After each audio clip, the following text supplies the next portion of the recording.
First of all, there's a couple of things that happened which I have to explain to you.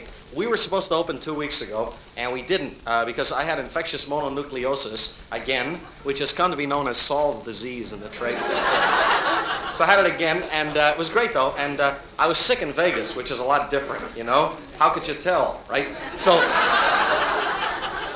I was in Vegas, good community, and I was up there, and I got in early, and I got in time to see Frank open. And Frank was opening, and we caught Frank's opening and Sammy's closing. But Frank had a sore throat, so Dean did his opening. And then Sammy came to his opening, couldn't be at his own opening because he's at Frank's opening. And then Judy and Dean went over to do Sammy's show. So it's a good group, and I have all these kind of hip Beverly Hills doctors in the Sands Hotel. And every time Sinatra would cough, he'd say, "Is there a doctor?" You know, and all these people would get up out of the audience en masse, and all of them, right? And the wives. Anyway, so we'll talk about. So I was in Vegas. I was working at the Flamingo Hotel with Giselle McKenzie. It's kind of a pure show. It's like the YMCA, because I don't talk about sex, and her show is real straight. And she has these 4 kids with her, kind of chorus boys. They're like 12 or 33, depending on your point of view, right? Feeds them whiskey to keep them. All right. So anyway, it's very weird. So I'm working there, and I got sick. See, so I went to this doctor in Vegas. A good doctor. So it's like being on an island, and it's the dullest. I'm really demoralized to begin with because I've never been up there before, and was dragging me because nothing happens there. But I thought everything happened there, and I also saw office girls here in Los Angeles, dull girls. 3 of them would say, "We're driving to Vegas over the weekend." It's a big deal, and you figure, well, it may be dull here, but they're probably the end up there. Well, they're not the end up there either, I can point out. They're those girls, only up there. So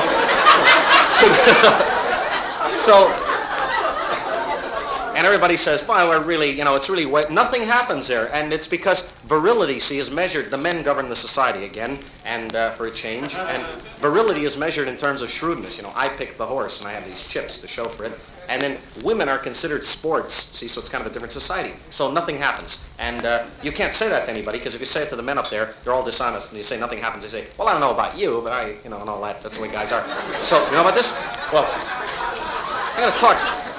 I want to talk about sex later, because I saw this movie that attacks women at the Chinese theater. And I think women are being attacked as a minority. You know about that? And they can't fight back. And they're being attacked by men, because that's a path of least resistance. And they're being attacked by their own sex, who keep saying, "I can do a job as well as any man," which is a high standard, as you all know, right? And and then there's a middle group that's attacking women who are kind of selling antiques on the strip here. That group, so all the rejects, the washouts, the hairdressing cadets. You know that group? So it really is depressing. So anyway, I'm in Vegas, and I'm sick. So I go to this doctor, and I come over to him, the pill rollers. And I walk in, and all the doctors have resistance to me because I talk about the AMA on the stage, and they all know I'm not kidding, right? So, they all say, "I knew he'd come. Eventually he had to get sick." So I go to this doctor, and I walk in, and he's got 13 people waiting to see him, 3 of whom are patients, and 10 are salesmen with Squibb and Cutter Labs, right? So I walk in, and I said, "I'm really out of it, and I've got mononucleosis." So he said, "Aha, the student disease, eh?" And he's laughing and everything. And he said, "The kissing disease, because that's contagious in college." And I said, "I didn't get it that way. I got it by being sick." So he said, "Well, it makes a better story if you say you got it that way." That's a kind of an inverse male kind of reasoning. It's like a lot of guys in the Army actually would get sick by shaking hands with a girl, but they build a story, would go with it. You know about this? It's because of the way the guys are. So it's a kind of masculine ego, and now some girl will get up and say, "That's a redundancy," right? That's the way they think. So I was sick, and I said to him, "What can I do?" So he said, "Well, you can't do anything but rest, but you don't have to go to a doctor to find it. Your mother will tell you that, But he said, "I will treat this in confidence because you're a celebrity," and all doctors do. Actually, psychoanalysts usually do, and you can swear them to secrecy. You're a celebrity, and you talk to them so that your book can come out first, right? So, we're wild. So, a doctor said, "I'm going to give you a Dexamil to give you a feeling of well-being." So then we took the Dexamil, and I felt kind of good, and I felt pretty good, and it wasn't so bad. But then that wore off. We got the 30 grains for 8 hours, like that, and I wasn't making it. So then he switched me to Dexedrine, which doesn't have pheno in it, and I was good. I was pretty good on Dexedrine for like 4 days. Everything was all right, and I was tolerant. Nothing got me mad, right? And Hitler had a lot of problems, So then he said, then he said, we're going to switch to Benzedrine because I didn't have euphoria anymore. I was falling out again and getting depressed. So he said, switch to Benzedrine. So then I got it, and then I got 250 instead of 25 grains because the nurse wrote it, like a chicken walking across the prescription pad. So, and then I went to the drugstore, and they gave me 250 grains. They also have a tendency to sell more than you need. So I said, take every morning on the bottle. So I took it, Benzedrine, and I got clairvoyance, if you haven't tried this yet. And what's amazing, see, is that you have span. Generally speaking, I have been, interested in world politics, as you know, and have maintained an asexual position in personal relationships. But with Benzedrine, you're better, and you can sit there in the morning, and as you know, you can have a very wide view of the world. I mean, all in one span, kind of like Caesar. Like you can decide the destiny of man and other pressing problems, such as which is the left sock, right? So, really falling again. So then I'm sitting around Vegas, and nothing is happening. What you can do, you can gamble, you can get married, and the mail plane came in once a week, and it asked whether Sammy Davis and Frank Sinatra had made up what's happening in the world, right? All that, and nothing much. It's just. And Senator Kennedy's committee came and passed out subpoenas, the Rackets Committee, and the Las Vegas Sun, which never admits anything, from the outside world, said they had a headline that said, "Owners of the hotels pledged to drive the hoods from the Strip." Right? In one car. Right? So, and really, then there was a comedian working down at the Sahara Hotel who lost all the bread. There were a lot of sick comedians up there showing a lot of hostility, lost all his money, and a weird Nick. Only I won't give his name, but y'all read about him in the trades, and the marriage and the annulment and the whole scene, so I wanted to fill you in on that. He married this chick in the chorus. He cracked up, he's up there, and he began to panic. So he married this chick in the chorus who was only 19, but she's different. That thing kept saying to me, I'm a pretty lucky guy. That thing? So then, he then was going to marry the girl, and we did. And she's 19, but she reads and everything. Right? So, and she's a big wheel. She isn't just one of the chorines. She's the captain. She's the one that makes the others read that fire escape notice in the hall. So then, big responsibility in society. So then they got married, and what do you say? You got to wish them well. So I wished them well, and we had a kind of a party for him there by the pool at the Flamingo. And then that's when the hassle started, which was in the trades. And he got into the car and with her, and they started driving to Los Angeles because they figured that'd be a better base to raise a family. And they were driving the car, and he wanted her to feel needed. See, that's good with chicks. They got to participate. So he gave her the map, so that she would say, turn left and all that. So they're driving along, and the way he reports it, he said, first thing was her voice began to sound weird, and then he asked her for a cigarette, and it would come kind of haltingly, and her voice kept getting kind of creaky, and her hand was more and more kind of reluctant, and that caused him to take his eyes off the road, and just as they were driving through the hills, he turned and he swore to the court in an affidavit that she was growing older. Isn't it wild? So then he sent her back to the hotel, and they claim she's just like she was. Isn't that weird? And she's back in the line now dancing. Just something to think about. Isn't that weird? I know. So I want to talk about that. The other thing was, later on tonight, I'm going to explain about the Academy, because this thing has been great. It's helped a lot. For instance, I got booked into the Copa in New York today for August, which is wild. But I got mass acceptance. But the thing that happened was, because I talked about general things like actors, right? And on the Academy, I talked about General MacArthur, which lost Hedda Hopper, and thank you, veterans, right? And I also talked about actors and the fact that they all want to go back to New York because they equate that with purity. And everybody said it was an exaggeration, but as a comedian, that's an exaggeration. And the next day, I went into the Milton Christ drugstore, and a girl was there who was an actress under contract to Fox. We shall remain nameless, and she was buying a mirror. And the sales lady said, you don't want to get one of these because you got to hang it with a rubber band, from the ceiling. Why don't you get one with an easel and two lights on the side? And the girl said, no, I might be going back to New York. I wouldn't want to buy anything like that. Isn't that interesting? So anyway, it isn't. That's because you don't know her name. But anyway, so I figure if I have enough of these little facts, I could put them together and have a show for 39 weeks. Not yet, but in time. So anyway, onward. So the Academy was great, and it worked out good. The only thing was, it's been kind of a curse in reverse because everybody keeps stopping me, and they want to know what happened. So I'm tired of explaining this individually. And what happened was, and everybody's interested in this, by the way. You have like psychiatrists come in to see the show, and they dug the Academy because movie stars are royalty in this country. You know, get teeth on that. And you get that. Oh, and psychiatrists, the kids. Like we had some kids at the bar from Los Angeles City College who came in with activity cards. And you know about City College? They have a great campus life there. You know, if things go well and the enrollment stays at the same level, the streetcar will stop there next semester. It's that kind of school. Really, nothing, nobody there. All right. So anyway, the Academy show was 18 minutes short, and they didn't know what to do about it. So they were kind of worried, and everybody said, "Why didn't all you guys who ad-lib," see, I'm in that group there, why didn't all you guys stand by at stage right and ad-lib? Actually, I didn't, because I'm resourceful, coming from television as I do. And as soon as I saw the clock there, I left and went to the NBC film library, you know, and I started searching for this film, you know, and I found, you know, and it'd be one there like Golf Made Easy, and I'd say, no, that's too controversial, we don't want to do that, right?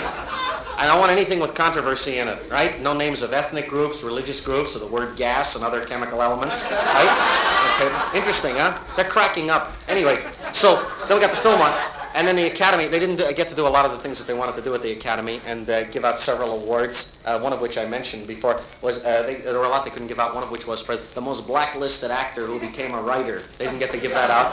And Hannah Hopper intimated in her column, she pointed out that I'm going to speak at the Truman Dinner, May 8th in Chicago, his 75th birthday, and she said, I finally found my niche working with Truman, who attacked the Un-American Activities Committee at a rally at UCLA. So that's part of his background. He speaks at these communist rallies.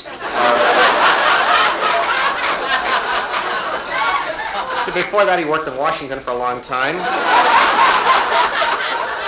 You know, this reminds me of something, by the way, which is not altogether material, but it reminds me, you know, Henry Luce.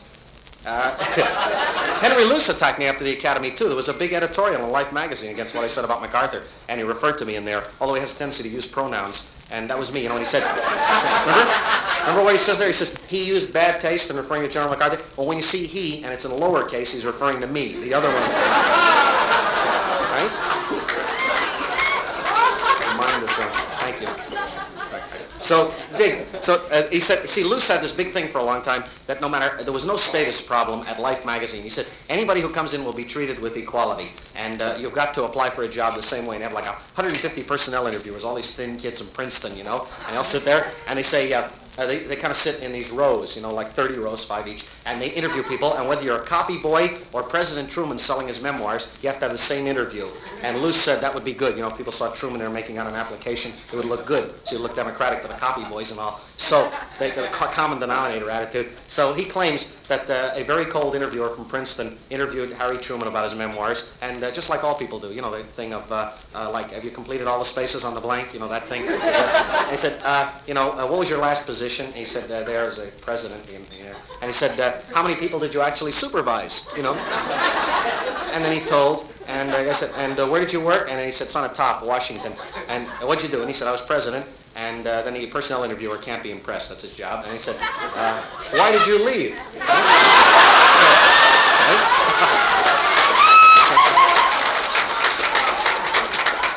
Anyway, it's really wild.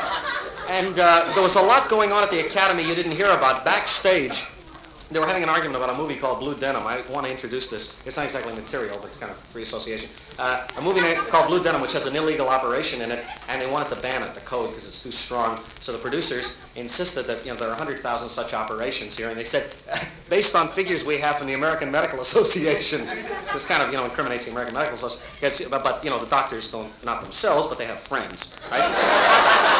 So, nurse, what are the symptoms, you know, and the nurse always says, is, no, it's a friend of mine, it's not me. And then they run, come back here, right? So the school nurse. Anyway, so Blue Denim has this illegal operation, so they're going to make it. Anyway, the point being that this publicity will be a landfall, the picture will make a lot of money, and it might not be too good as a movie, even though the operation is in it, because it's about delinquency, and it's terrible, and it's from a bad play. And it started, it's weird, which is a swift competition, I realize, bad plays, but it was really terrible, because I saw it in New York. And it was awful because it's a very redundant play, and it's a kind of delinquency thing. See, the ads say it takes up where other pictures leave off in delinquency. Well, all the others, didn't go all that far, and most of them were like, they're all pictures about kids like Sal Mineo, who always played a lot of these kids, who would always come to the settlement house as his compromise with society, and he'd always come up kind of grudgingly, and he'd say, is this where a guy comes if he wants to learn how to dance? Right? Remember? And the picture would end, and it would say the beginning. Remember all that? Planting the seeds there of hope. Well, this picture was about on the stage. They had a problem. They had to cut the house and the garage. That's what they had to do, and so that the kids are in the garage, smoking and patching inner tubes, everything that kids do, like that. And then up on the top level is the family, and the first act is an hour and 40 minutes, which is pretty strong in attention span. And you got your mind. And the father keeps saying, "I can't get through to the boy. I can't get through to him." And they cut to the boy, and he's hugging a pillow. He's got this kind of concave kid playing it, and he keeps saying, "I can't communicate with them." He keeps saying that, and then the daughter keeps saying, "Mother doesn't understand," and she's 13 and she's in love, and she equates it in her terms, "I can't do anything since I found love. I can't do my homework or write a theme," all the things that are important to her.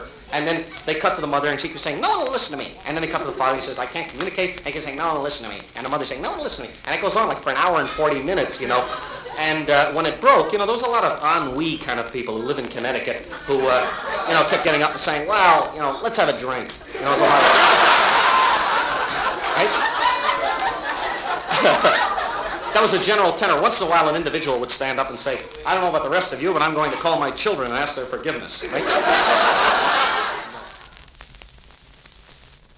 I want to read you part of the San Francisco Chronicle, which I have here, and there's a couple of interesting things happen you might be interested in, having to do with Billy Graham, who called me an atheist. Do you know about this?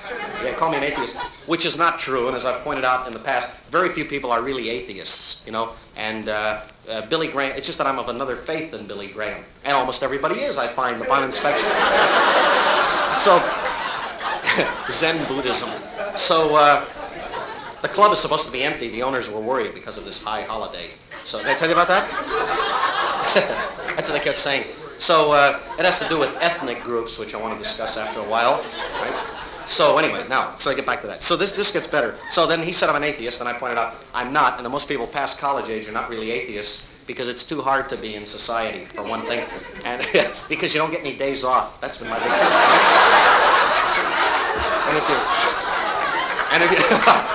And if you're an agnostic, you don't know whether you get them off or not. That's it. Monday. This is really weird. So then he attacked me, and Billy Graham is in Melbourne, Australia, saving Melbourne. That's his big thing. He saves cities. And I don't doubt that. There's sincerity involved. It's just, if you really wanted a challenge, you could go to Vegas. Wouldn't that be great? Well, anyway, thank you. So now, to get back to this, now I just want to read this. First of all, Christian Herter was approved 93-0, and it was, so, which may remind some of you of the time they voted on that public school bill, in Mississippi, and it was defeated 49-0, which means, even the man who introduced the bill must have lacked a certain vigor. No one wants to build schools. All right, so Christian Herter was approved, and President Eisenhower, embarrassed him. Anyway, you figure it, because he didn't appoint him right away, several days, like he had doubt and all. So President Eisenhower said, before I appoint Herter, he has to take a physical examination, not a written, right? So, I know.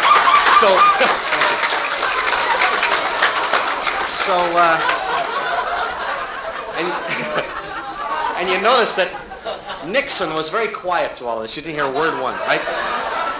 It's good taste, although he will run for president on a basis of experience, right? So he didn't say word one, nothing. He has nothing to say. So he cooled it, see? And he also said nothing about Berlin all the time this is going on. President Eisenhower did all the talking about Berlin and was on TV on a program you saw in which he was, he had his glasses, took his glasses off, it's kind of folksy, and he had that book by the Overstreets called What You Must Know About Communism, and he said, I'm going to bone up on this, which kind of student talk, and because his final exam is the 27th of May. So he says, and he's got all that self-righteous thing going, he kept saying, we're in the right and all this, and we're only going to retaliate, we don't attack people, so we have time. So he said, he's very bugged about this president, and he said, our arsenal is in wonderful shape. And then he had this chart, and he kept talking about all the weapons we have. And, there's a big hassle going on, which he didn't mention, which the Air Force has taken over the Polaris missile from the Navy. So, anyway, it all adds up. They got a new chief of staff, and there's a big hassle going on. And, like, World War III will be between, the Army and the Navy. That's cool, right? The Marines as ushers, right? I don't know. I was wondering if I could get a commission. That's the only thing that would keep me from being a conscientious objector if I'm needed. That's what everybody thinks. So anyway, the president said we're really straight, and he said we have a lot of good nations with us. He said we have 27 nations on our side, and he mentioned a lot of nations which are of dubious status if we're going to war over Berlin. He mentioned Cuba. He checked Cuba. And you saw Castro on TV Sunday. Actors always have the big picture. All the actors I saw kept saying things like, "It looks amazingly like Marlon." That's their approach to the world. Right? Actors are really... So Castro, of course, he left today and he didn't shake hands with Herter. That was a big scene at the Washington airport. And it says he was diffident. That's what the United Press called him. And, he found out what he wanted. He said, "I got my information, I'm leaving." And Herter said, "You should have stayed longer, And he said, well, he found out where the heights are in Washington. We can use those mountains for the guns. Right? It'd be great if he did. He's like really a gas. So, I'd like him to take Miami. That's what I really have in mind. It really is too much. So, did you read about the guys that are going to assassinate him? It said the people they thought they were, and they had all Italian names. Must be somebody who wrote for the movies, right? It's safe. We won't get any letters on that, right? So, anyway, which is a kind of a discrimination thing, you find. There's a lot of that. And they zeroed in Italians and Sicilians within Italians, which is another thing. Anyway, but actors, by the way, I must talk about later because actors are marvelous. They're all taking health food now. And they all eat sponges and everything. You know what that? And, why isn't your wife coming to the rehearsals? They ask another actor. They say, well, she's going to have a baby. Listen, my wife had the same thing. Get her to take this yeast. They're all like that. They're all nuts. And, and everything they do is, zeal, the converts to the movement. And they're all taking health food. And they don't kill animals. That's wrong. They're all vegetarians. And sometimes they become irritable, as you know, because of these certain deficiencies. And they may want to hit human beings, but not, right, animals. So, anyway, and they have bars where they pick fights, just like real bars, but they drink juice and everything. It's like a bar. There's one down near Schwab's drugstore. So, but they all got that thing, I say, I'm through with fried foods, no more starches. I'm going to stay on this hill, and I'm going to raise my own spinach and grind it up in the osterizer and drink it, and I don't need anybody, right? And there's a girl knocking at the door. She says she knows you well. Let her, there's a lot of that. So they're all, I'm self-sufficient. That's the thing. And, no more of that. I'm not going in restaurants and eat fried foods anymore. That's a new thing. This goes on for like an hour at a time, And as a symbol of this new regime of dietary excellence, I'm going to take my Diners Club book and grind it up in the osterizer. Right? So this is great, a symbol. Anyway, so I didn't mean to digress. Now, where were we? Oh, yes. So the president said, all these countries are with us. He mentioned Israel and Cuba, and who else? And the Albanian government in exile. They're in New York. They're all with it. And the State Department recognizes all those governments. The State Department has good reasoning, too. It's this kind of reasoning. 5 years ago, they had a plebiscite in Greece, and they were going to either have a communist government or the royalist government, the king and queen. So the State Department said, well, we'll take a plebiscite. So they had this vote, and it came out 93% communistic. So then the State Department recommended to the president that they install a king anyway. So then the president said at that time, what about the 93% communists? And the State Department said, yes, it's a shame that so many people could be misled. Right? That's the way they think. So now the president said that the one thing that the Russians are terrified of in case of war is the Turkish cavalry. There's an article about that here. Right? Right, good to know? So, just in case they won't listen to reason, we always have that. So the question is, don't the Russians have any cavalry? Yes. Are they available? No. Where are they? They're touring for Mr. Hurok, and they'll be... Anyway, thank you. Now, what are we talking about? Does anybody know? So, Richard Nixon's trip to Russia. He's going to Russia, and he said he hopes he gets along with them. And so... Actually, if he doesn't get along with them, he'll kind of be in trouble because, he can't call anybody a communist and hurt their career over there. Isn't that the end? Thank you. Now, all right. Now, where are we? Oh yeah, I want to say one word about sex. I have a very, the audience has a weird reaction, even though they're not weird genetically, when they come to see me. And they come up to me and they say things to me like this. Mrs. Duncan got a big stay of now while she has an appeal to the Supreme Court. So, you remember when the attorney came in and said that she had been a madam in San Francisco? You remember that? I'm being instructional about sex now. Hey, remember when the district attorney said that? So people came up to me and they said, you're from San Francisco. Was that true? So I say, yeah, I suppose it's true. It is, And I think it's extraneous. She's on trial for murder, not for that. But the truth of the matter was, 1955, when I was at the Hungry Eye in San Francisco, Mrs. Duncan was arrested, and she had 18 girls working for her, and it was a real high-priced operation, And she got raided. And because we're an insular community up there, you probably didn't read about it here, but it was a big deal up there. And a policeman named O'Hara, who was one of the inspectors who raided the joint, during the trial, married one of the girls. It was a big sin. So, I don't know. Listen. So, which proves that these girls were driven into this by economic necessity. And, given the chance to settle down, often can make fine homemakers, right? And other folklore, right?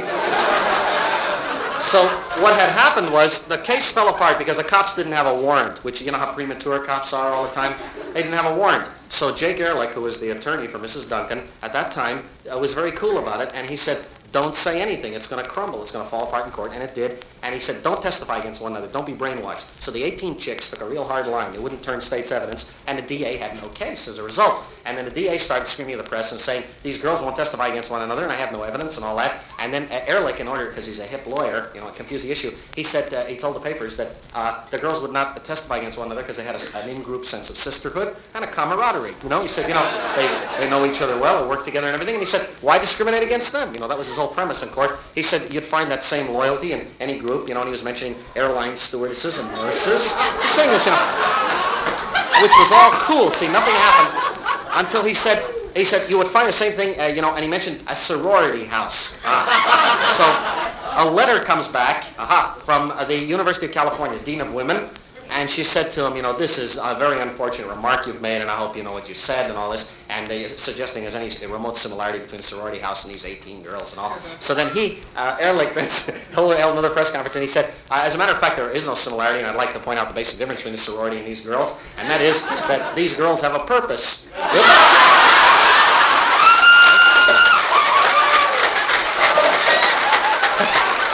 So, thank you. So now, there's a lesson in that for everyone.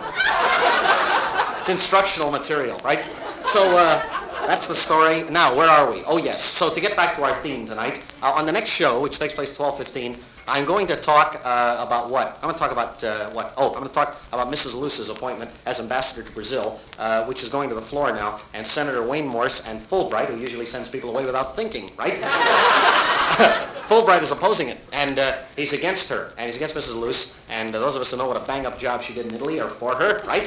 So we won Italy. They're in NATO, like that, and that's your defense there. So anyway, that happened, and I want to talk about that because Mrs. Luce was asked by Wayne Morse. He said, I couldn't confirm you because you said that Roosevelt was a traitor and talked us into war. She said, I didn't deny it. And she said, Truman's a traitor too, she said yesterday. And she said, they talked us into war, and it's common knowledge. And she said, it's all available in an expose printed by the State Department. But the Yalta papers, for those of you who haven't read them, are wonderful. They're excellent, and you can get them. They're kind of available in a loose-leaf binder, so you can add new betrayals as they come, right?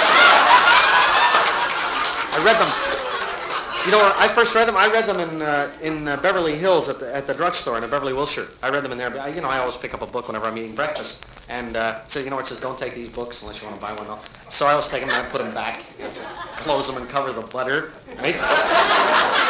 So I'm glad they laminate the outsides. Helps. So actually, use a book and pass it on to a friend. That's what they're for. Those pages with the butter, I didn't mark. I just dropped the butter. So anyway, this is great. So I read them, and they're very strong. And I suggest that when you read the Yalta papers and read how our birthright was sold out while you were overseas, that you might read them with someone you love. It's not a good idea to be alone because it's a very, because you'll really flip. I mean, I really promise you that. And if you're married, it's better, because then if you rear up, and you will say things like this, you'll say, they've sold out my birthright, or something like that. Then, if you're with your wife, she'll say, well, take it easy, I'll make some coffee. Say, helps a lot, have that.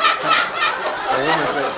Did you ever read them? They're really weird, and it's all about how we got sold out. And I panicked when I read them. I really went out of my mind, because I couldn't believe it that our leaders would do that. And I remember, it went out of my head and I was running around the street yelling and everything. And within the law, though, I never do anything because basically I'm an evolutionary democratic person. So I would yell within the law. I wouldn't yell, get the rifles or anything. But, like yelling sort of within the law. Like, where can I vote? This is wrong. I want to vote, Did you read that thing about the DAR convention in Boston today? And they asked to get out of the UN and all? I didn't know we were in it, to that extent, but the DAR lady said every one of them, they made a resolution, is going to have an American flag in front of their house during the daylight hours. So if you see those houses, just remember they're DAR people. I mean, don't make a mistake of seeing the flag and thinking you can go in and vote, because it's not like that. So I want to tell you about that. Now, what else happened? Oh, now in closing, I want to say that Israel is at war with Syria. I don't know if you know about that. And I did want to mention it, and I said later we'll sell the bonds, right? So, Israel is at war with Syria, and it's because they're really forced to it. I mean, I'm like no partisan, but they got forced into it, and they went to the UN and nothing happened, and so, so the voice of experience, right? You're right. So they don't. Somebody just said, as usual. Actually, they don't. They usually try to go to the UN when that doesn't work. Then they get in the jeeps and drive to the canal in 4 hours. They really wail. Great, pack up the corn there in bushels, and we're on our. They're really swinging that way. So what happened was their ships have been impounded by the Syrians. They don't even search them. They just stop them, and they're not getting any supplies. So they went to the UN and nothing happened. And then they got armed, and they went to war with Syria. So it's a kind of a border skirmish thing. And President Eisenhower has stepped in because the UN has been ineffectual, it says here. So President Eisenhower stepped in, and as an editorial in tomorrow's Examiner, you'll get written by Bill Hirsch Jr., and he says in there that that Eisenhower is using all his gifts of goodwill, but that Abba Eban, the Israeli ambassador, is rigid and dogmatic and stubborn and one way. Right? And the Examiner is redundant? No, all right. So, when you read this thing, it's really like science fiction. It says, it's all full of that kind of Time magazine writing. Dwight Eisenhower took off his glasses, mopped his brow, and said, how many more calls? Right? And, put the kerosene in the lamp. I'll be working all night in Lincoln's study. So, that's the image they have. So that's great. So he said, anyway, the way it's written, it says that Eban is one way. He's the lowest, and that Eisenhower is a man of goodwill. And when you read it, the quotes are there, and actually they wouldn't say anything libelous and all. So he said, it says President Eisenhower told him that Israel is warlike. And he said that they're guilty of territorial aggrandizement and the confiscation of the rights of other countries. And he said geographical aggression. And he said several things. He said what you think is ostensibly patriotism in Israel is actually a thin veneer by our Western concepts, a thin veneer for a kind of a nationalism and an outworn hysteria akin to the Hitler Youth movement. He said if it went unchecked by our Western concept of morality, he said it probably would be so rabid that it would precipitate World War III and a genocide pattern for the Western Hemisphere. So if I asked you to cool it there and stay out of the canal and open this thing to arbitration at the summit, he said, do you see my position? And it says, Eban, being dogmatic, said, yes, I do. You're an Arab. Thank you. Thank you very much.